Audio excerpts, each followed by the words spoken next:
Assuming that the resignation is correct in order and it's effective from whatever date, the Constitution is saying that the elections have to be held within 120 days. Are you saying, too, that the court could then circumscribe a lesser period? Well, no, that's not what I'm saying. What I'm saying, okay. the time when time begins to run for the election of the 120 days. Oh, I see what you're saying. May not be as is being advocated precisely by those on Observer Radio and elsewhere. Precisely. Because assuming, Sir Jerry, and I don't know, I don't want to give anybody the impression that I don't know, is going to accept the resignation or not. Mm-hmm. And if it is challenged in court by Samantha and her law, I expect you, Marshall, to be at his absolute best representing his sister. Mm-hmm. Decides to challenge it, I think that time will begin to run from the decision of the court. As I said, PM, these are all considerable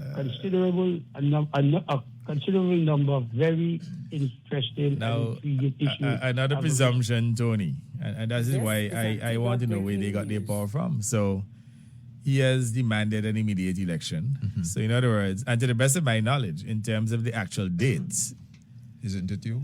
It is the Prime Minister who has an authority to set the date. Isn't that correct, Tony? From the time begins to run, the Prime Minister has to advise the Governor General on the election day. Precisely. So even if it was today, and the time has not necessarily started as yet, and I have 4 months to go, why would he think that I'm going to rush to go and call a by-elections to, let's say, support his position to circumvent the court process? Now, I would imagine that this is not a difficult litigation to resolve. It's a slam dunk. It's a simple case that could be determined within a matter of months, perhaps within 90 days. This is the petition. Yeah. So it will be foolhardy of me to go and to rush to call any by-elections. I would have to allow the court case to continue and to get a result, because we feel confident based on the advice that we've had from many legal luminaries that the seat could be vacated and a declaration could be made. And I suspect that is precisely what Shugi is trying to avoid by trying to force a resignation so that the election petition will become a moot point. That is what they're trying, to circumvent the court position. Well, Leon, on the other go ahead, side Tony. Of the fence, I am sure my dear friend Samantha and her brother are going to do all in their powers to ensure that doesn't happen, because I think, based on my brief discussion with her, she's adamant in ensuring that she has the right, her day in court, to have this issue determined by the High Court and for the High Court to decide. And as I said, I haven't seen the evidence, so I can't comment. And let me ask you a question here. Even if the resignation is legitimate, as I said to you, I'm going to stretch it.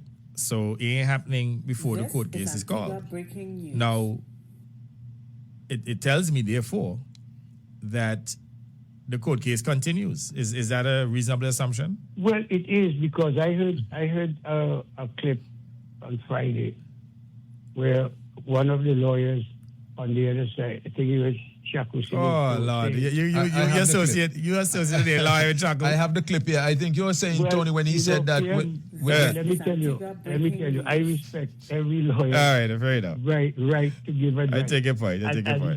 Okay, fair enough. But the suggestion that the mere filing of that resignation puts an end to the litigation, I think it's a bit of a stretch. But as I indicated, I can't say so definitively, yes or no, but it will be a matter for the court to decide, because I don't see Samantha allowing the resignation to go untouched. I think there's going to be a serious challenge to it. Precisely.